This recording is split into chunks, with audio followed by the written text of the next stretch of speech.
स्वागत आहे आपलं सर्वांचं आजच्या एका नवीन व्हिडिओमध्ये। मुख्यमंत्री माझी लाडकी बहिणीचे जे अर्ज आहे ते ऑगस्ट महिन्यामध्ये भरपूर अर्ज जे आहे ते अप्रूव्ह होत आहे। त्यापैकी काही अर्ज जे आहे ते रिजेक्टसुद्धा होत आहे। पण नारी शक्ती ॲपवरून भरण्यात आलेले आणि पोर्टलवरून भरण्यात आलेले भरपूर अर्ज आज अप्रूव्ह झालेले आहे। आज तारीख आहे 25 ऑगस्ट 2024 आणि आज रविवार आहे। पण मला 3 मेसेज आले, 3 अर्ज अप्रूव्ह झाल्याचे मेसेज आले। त्यापैकी एक अर्ज रिजेक्ट झाला होता, पण नंतर मी तो रिसबमिट केल्यामुळे सबमिट झाला आणि आता तो मंजूर झाला आहे। तर आता तुम्हाला काय करायचे आहे, जर तुमचे आजपासून जे आहे किंवा याआधी अर्ज मंजूर झाले असतील तर तुम्हाला सर्वात आधी आधार नंबरवरून तुमची बँक सेटिंग चेक करायची आहे।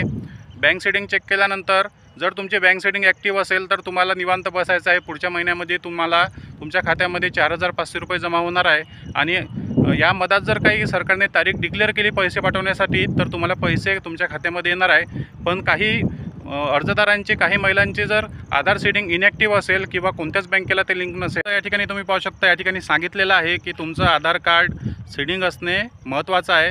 अर्ज भरतानासुद्धा भरपूर जे अर्जदार आहे त्यांनी चुका केल्या, व्यवस्थित फॉर्म वाचला नाही, व्यवस्थित त्यामधले टिप वाचल्या नाही। या ठिकाणी मेन्शन केलेलं आहे की तुमचं आधार सीड असणे महत्त्वाचं आहे।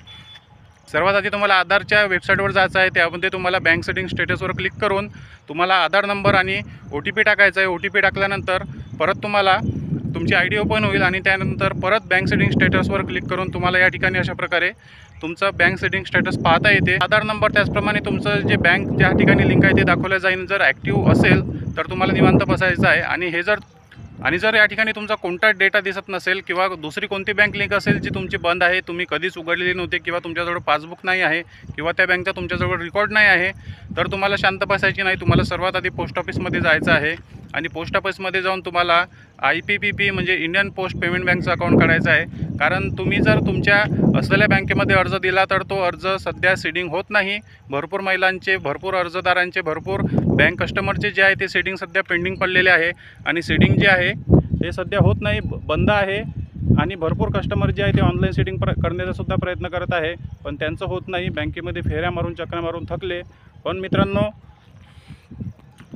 पण आता तुमचा अर्ज मंजूर झाला आहे पण तुम्हाला आधार सेटिंग करणे सर्वात जास्त महत्त्वाचे आहे। आधार सेटिंग केल्याशिवाय तुमच्या खात्यामध्ये पैसे जमा होणार नाही। जर तुम्ही आधार KYC केली असेल, आधार लिंक केला असेल किंवा दुसरी कोणतीही तुम्ही ॲप्लिकेशनचा फॉर्म भरला असेल त्याला बिलकुल फायदा नाही। तुम्हाला आधार सेटिंग करायचे आहे, त्या खात्याला तुमचं आधार सेटिंग ॲक्टिव्ह दिसलं पाहिजे, तेव्हाच तुमच्या खात्यामध्ये पैसे येईल। आता तुम्हाला जर तुमच्या बँकमध्ये आधार सेटिंग होतच नसेल, भरपूर फॉर्म भरला, 1 महिना झाला, 1.5 महिना झाला, 15 दिवस झाले अर्ज देऊन, जर तुमचं आधार सेटिंग झालंच नाही तर तुम्हाला सर्वात आधी IPPB म्हणजे इंडियन पोस्ट बँकचं अकाउंट काढायचं आहे। 5 मिनिटात अकाउंट निघते, कोणत्याच डॉक्युमेंटची गरज त्या ठिकाणी तुम्हाला पडत नाही।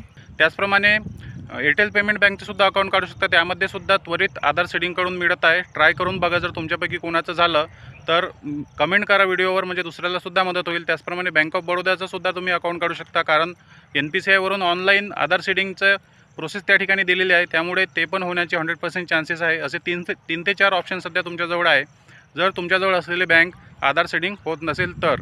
जर आपल्याला व्हिडिओ आवडला तर व्हिडिओला लाईक आणि चॅनलला सबस्क्राईब नक्की करा। तर भेटूया नेक्स्ट व्हिडिओमध्ये। धन्यवाद।